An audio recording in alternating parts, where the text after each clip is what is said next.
I showed up to my family's holiday brunch with my kids. My dad smirked. Your presence always makes things harder. You should leave. My sister laughed. My kids asked, why didn't Grandpa want us? I just replied, let's go home. And we drove away. An hour later my mom called. Why is the bank card locked? We can't even pay the brunch tab. I ignored them until they went crazy and they finally made me angry enough to do something about it. Really do something. And when that switch flipped there was no going back. It wasn't just the brunch. It wasn't just one comment. It was years stacked on top of each other like a slow-building landslide. And that morning it finally collapsed. I used to think I had to keep the peace because I was the broken one. The single mom, the one whose husband traded in our family for a shiny new one across town. I thought being quiet meant being strong. That if I just swallowed the bitterness long enough, they'd eventually respect me again. I was wrong. The holiday brunch was supposed to be something nice. Something for the kids. I told them we were going to see Grandma and Grandpa, their aunts, everyone. They even helped pick out gifts. Little handmade things, drawings, a dollar store frame with a photo of all of us from 2 years ago. My daughter wanted to give it to my mom. When we walked in, the entire table went silent.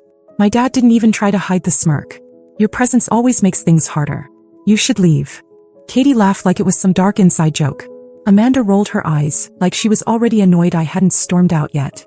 And my kids, they just froze, still holding their tiny gifts like they'd done something wrong. Then came the question. Why didn't Grandpa want us? It gutted me more than anything my parents had ever said. And they'd said a lot. But this was the moment I realized. They didn't care about my kids. Not really. They never did. I didn't say a word to them. I looked at my kids and said, let's go home. No tears. No begging. No scenes. Just silence. We got back in the car and while they played with their toys in the living room, I sat at the kitchen counter and opened the banking app. The family card, the one my parents used like a shared piggy bank despite never asking where the money came from, was still active. Still draining from my account. So I froze it. One click. I waited. About an hour later the first call came in. My mom. Then Katie. Then Amanda sent a half-panicked text to the family group chat. Why is the card not working? We can't pay for brunch. Are you home? Can you check it? Then came another one. Did you mess with the bank? Was there fraud? No, just me. No one asked if the kids were okay. No one asked why we left. Not even my mom, who always claimed she loved them so much. The only thing that seemed to matter was the bill. That was when I knew I'd been holding up a whole house of cards. And now I was ready to knock the rest of it down. The morning after brunch I woke up feeling lighter. Not happy, not yet, but clear. For the first time in years I wasn't pretending. I wasn't the peacekeeper, the apologizer, the invisible wallet they tapped whenever someone else in the family made a mess. I was just done. I made pancakes for the kids. They were quiet, still unsure if they'd done something wrong. I told them we'd have our own brunch next weekend. Just the three of us. Maybe we'd go to the zoo afterward. My daughter nodded. My son didn't say anything, just hugged me without asking. Then the phone rang. Katie. No apology. No explanation. No mention of what happened at brunch. Hey, so the rent's due today and Mom said you might be able to send it since their card's frozen for some reason. That was it. Like she was ordering takeout. I didn't even argue. I just ended the call. Nothing more to say. Katie's been living in that downtown apartment for 2 years.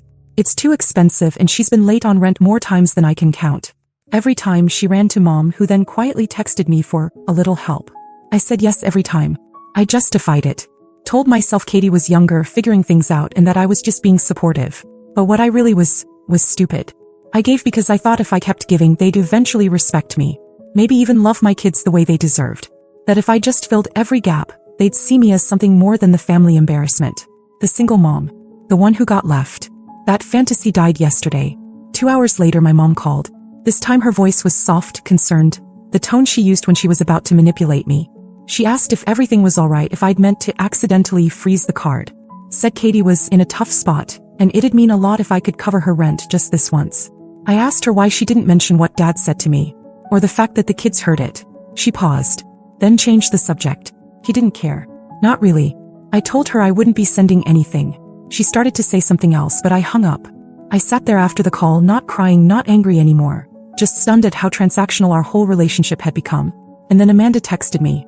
She said she wasn't taking sides, but that freezing the card made the whole brunch awkward, and I could have just talked to them instead of making a scene.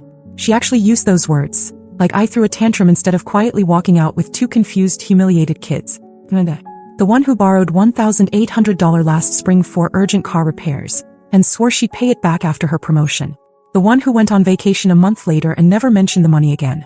I let it go. Told myself she had a new job, a lot going on, that she'd pay it when she could. Now I looked at that silence differently. They all assumed I'd just swallow the disrespect again and again because I always had. But now I wanted that money back. I wasn't going to ask nicely. I was going to take it. And I knew exactly how. It wasn't about the money. It was about drawing the line. The one they'd never seen before because I'd never had the guts to draw it. Not until now. Amanda hadn't spoken a word to me since the brunch.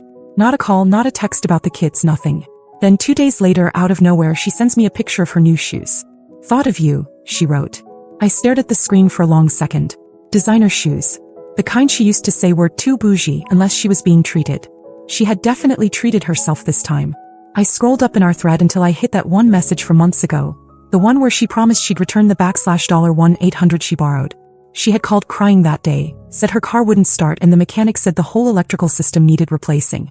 She didn't want to tell mom or dad because they were already stressed about Katie's money problems. She promised she'd pay me back after her promotion. He even sent me a heart emoji. That was in April. I let it go. For months. Never brought it up.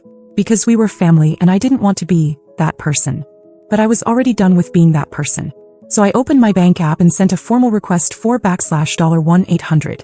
No message, no explanation. Just the number and the due date. Today. 5 minutes later she messaged me.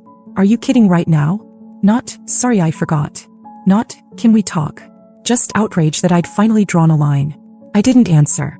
I didn't have to. I had already made other plans. I called the travel agent I used to work with years ago and asked if there were any last-minute deals for a beach resort. Nothing huge, just somewhere warm with a pool and space for the kids to breathe. She found one. A cozy cabin suite at a family-friendly place with a kids' activity center, dolphin tours, the works. Cost me $1,682. And I paid for it with Amanda's money the minute she finally sent it. No thank you, of course. No apology. Just a cold transfer like she was settling a business debt. Maybe she was. Because I was done pretending we were anything more than that. That night, while packing my kids' bags, I realized something. I hadn't felt this excited in years. It was our first real vacation. No guilt, no awkward family texts, no tense silences. Just me and the two people who never made me feel like I wasn't enough. I didn't post anything on social media. Didn't tell anyone. I wanted them to find out the same way I had to find out they never really saw me as one of them. Slowly, painfully, with no warning. Let them sit there wondering why I wasn't responding to their passive-aggressive texts. Let them guess where we were while they scrambled to figure out who was going to pay Katie's rent next month. Or why mom couldn't order groceries with the family card. I wasn't their crutch anymore. I wasn't their secret donor. I was gone. And every time I zipped up a suitcase, I reminded myself, this isn't revenge. This is repair. Here's part 4 of Megan's story with a new layer of tension and an unexpected twist. Part 4. The photos they weren't supposed to see. The morning of the trip, I woke up before the kids and just sat on the edge of the bed staring at the suitcase. I still couldn't believe I'd actually done it. Booked a vacation, cut the financial leash, taken back my peace. It felt surreal, like I was borrowing someone else's life for a few days. I left my phone on silent, stuffed in my bag. Whatever drama they were cooking up back home could wait. We landed just after noon. Warm air, palm trees, the sound of waves instead of tension. The kids ran straight to the beach like they'd been waiting their whole lives. I took a picture of them standing in the surf and smiled, really smiled for the first time in what felt like forever. Later that night, after the kids were asleep, I gave in and checked my phone. A dozen missed calls, mostly from mom and Amanda. One voicemail from Katie, crying about an eviction notice. I didn't listen to it. I opened Instagram instead. I had posted one photo. Just one.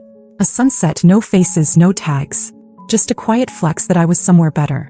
But that was enough. Amanda had commented under it. Wow. Must be nice to use family money for personal vacations. That was unexpected. First, she had the nerve to post it publicly. Second, she still believed the money I used was hers, like I had somehow stolen from the family pot. I hadn't even responded when she sent me the money. She knew it was for the debt she owed. And now she was twisting it like I was the one taking advantage. I didn't reply. But I didn't need to. The next morning, something happened I didn't plan. My grandfather called. He never calls. Ever. He usually just shows up during holidays, sits quietly in the corner and watches the chaos unfold. He's the only one who's ever spoken kindly to me without strings attached. When I answered, he just said, "I saw the photo. I'm glad you finally left." I didn't know what to say. He told me he was coming into town next week and wanted to take the kids out. No big family dinner, just him, me, and them. Said he had something he wanted to discuss in person. Then he added, "Your mother isn't going to like it, but that's never stopped me before." That was it. He hung up. I sat there staring at the phone, trying to figure out what that meant. My grandfather didn't do drama. He didn't do sides. but something had shifted. And if he was taking a stand, it meant more was coming. I looked out at the beach and thought maybe this trip was more than just a break. Maybe it was the beginning of the real fallout. And for once, I wasn't scared of it. We came home from the trip late Sunday night, sunburned, sandy, and glowing. The kids passed out in the back seat before we even made it onto our street. I didn't wake them, just carried each of them inside, tucked them in, then stood for a moment in the hallway, listening to their quiet breathing. It was the first time I didn't come home dreading what was waiting for me. I turned on my phone and it lit up like a dying firework. 23 messages. 8 missed calls. 2 voicemails. My mother had left a long, drawn-out message that started sweet and ended bitter. Amanda had sent a string of texts alternating between pretending nothing had happened and accusing me of ruining the dynamic of the family. Katie had gone from "please call me" to "I don't need your help anyway" in under an hour. Not one of them asked how the kids were. Not one of them asked if we had a good time. All they cared about was the shift, the sudden quiet vacuum where my support used to be. I ignored every message. I didn't even open the voicemails. The next morning, the doorbell rang. I checked the camera and blinked. It was my grandfather. He hadn't called. He never did. He just showed up the way he always had when he knew something was wrong but didn't want to make a scene about it. He came in, nodded once, and sat down at the table without saying much. I made us coffee. The kids were still sleeping, and for once the house felt like a place he could breathe to. "I heard about the brunch," he said. That was all he said about it. No lecture, no advice. Just acknowledgement. Then he handed me a thick manila folder. "I made some changes. Don't tell them. The lawyer will." Inside were pages I couldn't even process at first. A trust, one that used to be divided evenly between my mom, Amanda, and Katie, was now in my name alone. $300,000. He said he'd watched for years. The way they talked to me. The way they treated my kids. The way they always expected me to pick up the slack but never once said thank you. "I used to think they'd grow out of it," he said. "But now I know they won't." He stood to leave, and just before he opened the door, he turned to me. "You're not the weak one. You're just the only one they couldn't control." 3 days later, they found out. Amanda was the first to try a soft approach. She sent a message asking if I wanted to grab lunch. Just the two of us, no drama. I didn't reply. Katie left a voice memo, sniffling, talking about how stressed she'd been lately and how she missed having her big sister to talk to. I blocked her. My mom sent a picture of my kids when they were toddlers. Then wrote, "Let's put the past behind us. I'd love to take them out for ice cream." I didn't respond. Because it wasn't about reconciliation. It wasn't about love. It was about proximity to the money. They didn't feel sorry for what they'd done. They were sorry for what they might lose. And by the time they realized the door was closed, they were already on the outside. This wasn't revenge. I didn't gloat. I didn't announce anything. I just kept living. And that was the part they never expected. Because when someone stops trying to be accepted, there's nothing left for you to take from them. Next, an add little intrigue. ChatGPT. Here's part 6, the final part of Megan's story with a layer of intrigue to close the arc. Part 6, they thought they'd wait me out. By the following week, the silence from me must have started to feel threatening to them. That's when the rumors started. Amanda told someone, maybe her boyfriend's sister, maybe someone at her job, that I had manipulated our grandfather. That I must have talked him into changing everything while he was in a fragile state. She even hinted that I might have forged something. I found out from a friend of a friend. They didn't know Amanda was talking about me until they connected a few dots. When they told me, I just laughed. Amanda had always been a bad liar, and worse at hiding her fear when she felt power slipping away. Katie followed up a day later with a long message about family being forever, and how holding grudges doesn't heal wounds. She said she was willing to talk if I was ready to come back to the table. Back to the table. Like I'd somehow gotten up and stormed away for no reason. Like I was the one who broke something. Then came the letter. A real letter. From my mother. Folded neatly, mailed to my house, written in careful script like she was applying for forgiveness on paper. She wrote that she was disappointed in how things had turned out, that she hoped I knew none of it was personal, and that she'd like to have a private meeting with me to discuss the future of the family. I didn't respond. Not because I was angry, but because there was nothing to discuss. That week, I met with the lawyer my grandfather had recommended. We finalized the trust paperwork, adjusted some things, and he told me quietly that my grandfather had also named me the sole medical proxy for any future care decisions. Felt heavy. Not like a victory. More like someone finally handing me the keys to a house no one else knew how to care for. Before I left, the lawyer asked if I wanted to leave a statement for the family for when the rest of the estate was read someday. I thought about it, and I wrote something simple. I didn't leave the family. I just stopped standing where I wasn't welcome. A week later, my grandfather invited me and the kids to dinner. No one else was there. Just us. After dessert, he handed each of them a small box. Inside were gold coins he had collected over the years. Real ones. He said they were his way of saying, start your own stories. That's the moment I realized. This wasn't the end of the story. It was the beginning of one I finally got to write on my own terms. They'll keep talking, spitting new angles, waiting for me to come crawling back. But I never left broken. I left awake. The first update. It's been 3 weeks since I walked away from them. Really walked away not just physically but from that desperate, aching need to be accepted by people who never planned to offer anything close to love. I've replayed every part of it in my head not out of regret, but because it still doesn't feel real sometimes. How quickly they turned, how quiet the house is now, how calm I've become.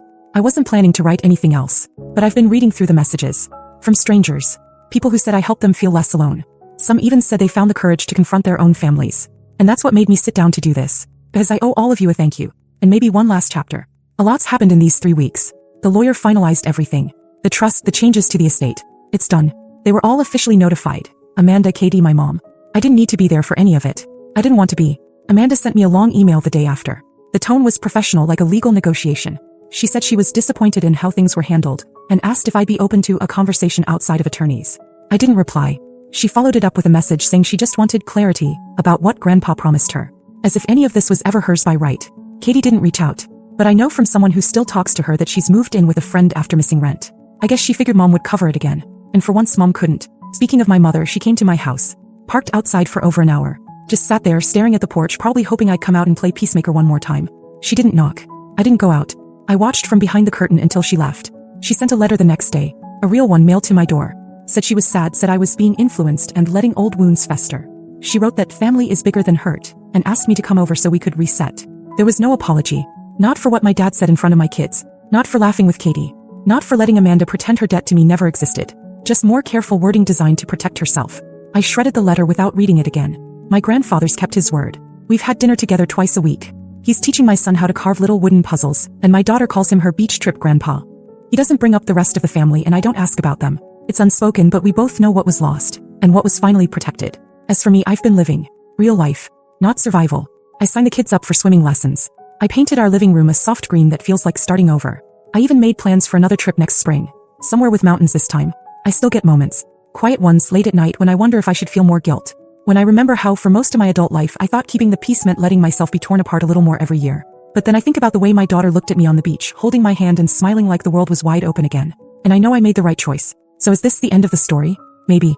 I don't know if there will be more updates. Something happens, maybe I'll come back here. Maybe not. But for now, this is the last page. To everyone who followed this, who took the time to care, to reach out, to share, thank you. You reminded me that walking away isn't giving up. It's finally choosing yourself.